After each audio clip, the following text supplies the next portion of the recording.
Hi everyone, my name's Sam. I'm a Notion consultant and certified Notion expert, and in today's video we're going to be talking through 4 Notion updates that I want to see next. Now, as of late, Notion has been shipping out its new updates absolutely relentlessly. It feels like every day there's a new feature or some game-changing update that's being launched. In fact, this video was actually meant to be 5 Notion updates.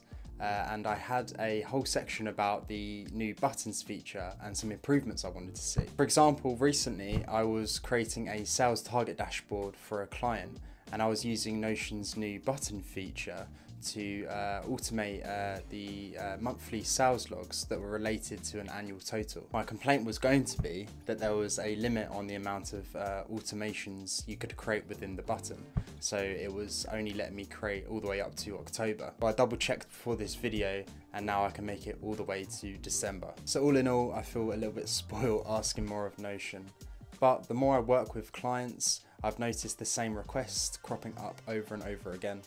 And of course, the more I use Notion personally, there's the small bits of improvement that really go a long way. Filters in database relations. So the first improvement that I think a lot of people could benefit from is being able to create filters when you look for relations in related databases. So here I have my inbox for my tasks and events, and you can see I've got a relation to my projects, areas and resources databases.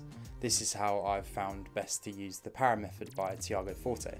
The problem, however, is I don't often have to process tasks by assigning them to an ongoing interest. Instead, I just want to tag them with either a project or an area. So as I'm trying to process each one of these tasks, I have to search through all of these different related properties, and a lot of them is just unnecessary noise.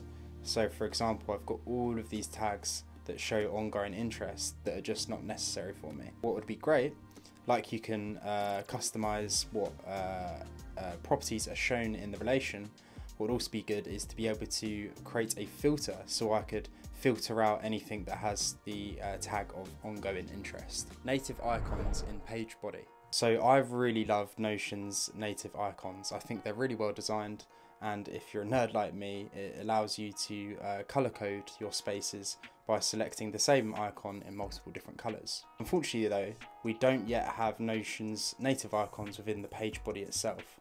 So for example, if I want some sort of emoji, I can type emoji and select an emoji, but I can't have Notion's native icons inside. And what that means is when I'm creating icons throughout the rest of the page, for example in my headings or next to my toggles, I have to use Apple's emojis. Because I've started using the icons within the database views and within the page icons, it means I have a little bit of a discrepancy between the icons. So having Notion's native icons within the page body would sort of bring more of an aesthetic unity to the entire page and pull everything together, but also allow further sort of color coding across the entire page. Improved locked capabilities.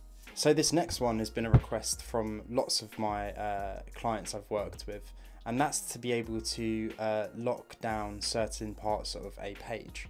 So at the moment, you can come to the 3 dots at the top here and you can lock a page.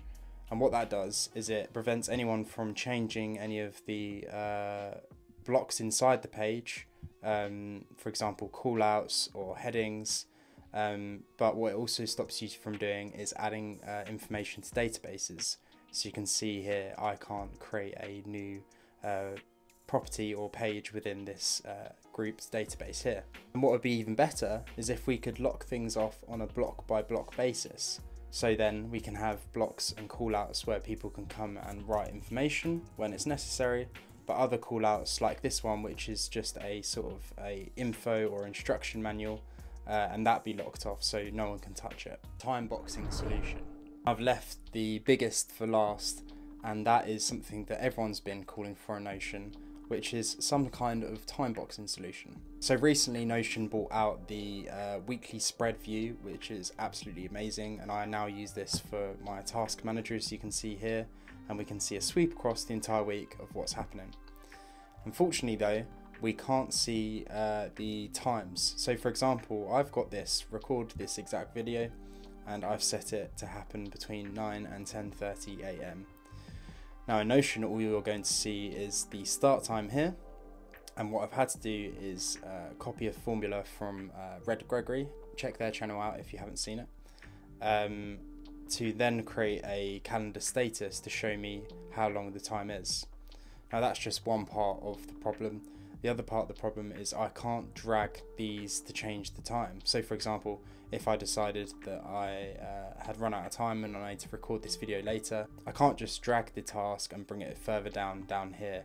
You have to manually go into the page itself and change the time if you want to. Now for clients in the past, I've been asked to attempt to solve this problem, and here's one example of what I come up with.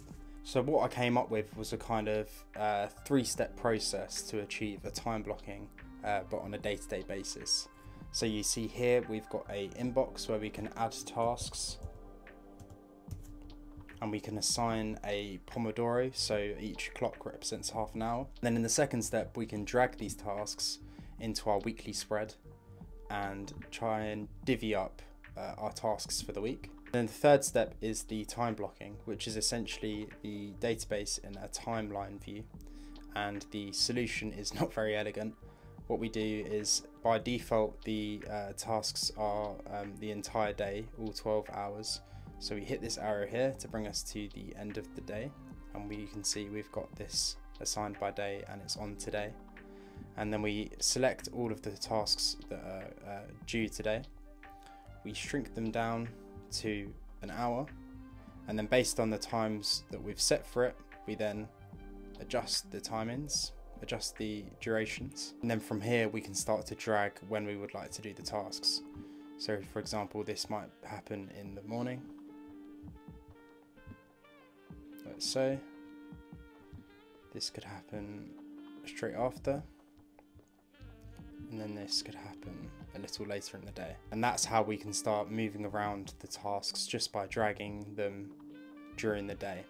But of course this is only good for day-to-day time blocking, and it's not a great solution for doing the entire week. So there's the entire list. Let me know down in the comments if you share any of the same frustrations. My hope is that this video will be seen by someone at Notion, and they might start thinking about improving upon these features in Notion. If you found this video useful, please do subscribe and like. It helps with the YouTube algorithms. And thank you for watching. Bye bye.